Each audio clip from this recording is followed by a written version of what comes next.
आपण पाहत आहात EDTV, बातमी अशी जिच्यावर तुम्ही ठेवणार विश्वास। जालना शहरातून वाहणाऱ्या सीना नदीमध्ये भराव टाकून अतिक्रमण करण्यात आले होते आणि पक्का रस्ता करण्याच्याही हालचाली सुरू होत्या, परंतु काही सामाजिक संस्थांच्या सतर्कतेमुळे हा प्रयत्न फसला आणि हे अतिक्रमण काढून घ्यावे लागले। तसेच नदी स्वच्छ करावी अशी मागणीही जोर धरू लागली। विविध संस्थांच्या लढ्याला आता यश येताना दिसत आहे। सध्या रस्त्यासाठी टाकलेला भराव काढून घेण्याचे कामही सुरू आहे। दरम्यान जालन्याचे जिल्हाधिकारी डॉक्टर श्रीकृष्ण पांचाळ आणि महापालिकेचे आयुक्त संतोष खांडेकर यांच्यासह अतिरिक्त आयुक्त, सहाय्यक आयुक्त आणि एकंदरीत महानगरपालिकेच्या सर्वच कर्मचाऱ्यांनी आज इथे हजेरी लावली आणि कामाची पाहणी केली। संयुक्त पाहणीमध्ये जिल्हाधिकाऱ्यांनी काय सूचना दिल्या आणि काय पाहिलं, चला पाहूयात। आज कुंडलिका नदीच्या पात्रामध्ये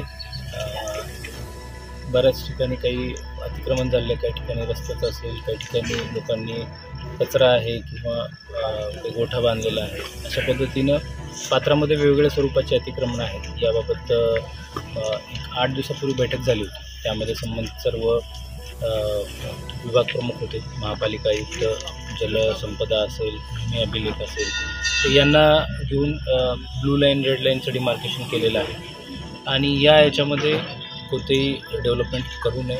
ब्लू लाईन, रेड लाईनचे जे निकष आहेत त्याप्रमाणे कारवाई करावी आणि त्याच पद्धतीनं आता पावसाळ्यापूर्वी हे अतिक्रमण काढणे आणि त्याच पद्धतीने नदीपात्रामध्ये प्लास्टिकचाही कचरा, आता पाणी जिथे नाही आहे, पाणी नाही तिथे कचरा वगैरे एका ठिकाणी गोळा झाला आहे, तो देखील स्वच्छता करावी अशा पद्धतीनं नियोजन केलं आहे। यामध्ये सामाजिक संस्था आणि महापालिका हे मिळून नियोजन करतात त्या कामाची पाहणी आणि त्याबाबतच्या सूचना आज इथे येऊन भेट घेऊन दिल्या आहेत आणि येत्या पावसाळ्यापूर्वी आणखीन याच्यामध्ये वाढ करून पूर्ण पात्र जे आहे तर ते अतिक्रमण मुक्त करणे आणि त्यातला कचरा जो आहे तो जास्तीत जास्त काढणे।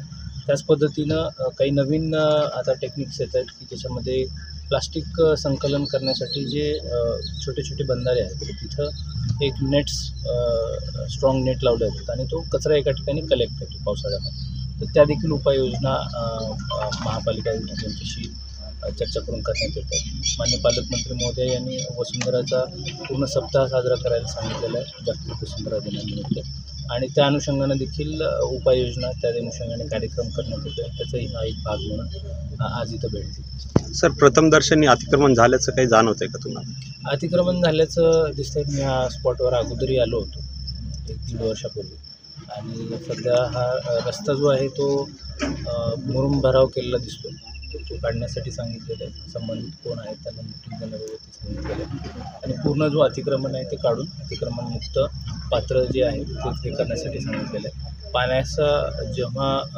पात्र मोठं असतं नदीचं तेव्हा पोल्युशन आपोआप कमी होतं। पाण्याचा जो पावसाळ्यामध्ये पाणी जमिनीमध्ये रुजतं, जलसंधारण होतं तर ते जास्त होतं। पात्र छोटं झालं, रन ऑफ लवकर होतो, पाणी आहे ते दुसऱ्या घरांमध्ये किंवा पात्र सोडून बाहेर जातं। त्यामुळं पात्र रुंदीकरण करणं हे पूर्ण स्ट्रेचमध्ये हे गरजेचं आहे उन्हाळ्यामध्ये आणि त्या अनुषंगाने आणखीन प्रयत्न वाढवून ते करण्याबाबत आज चर्चा झाली आणि त्या दृष्टीने उपाययोजना करण्यात येईल।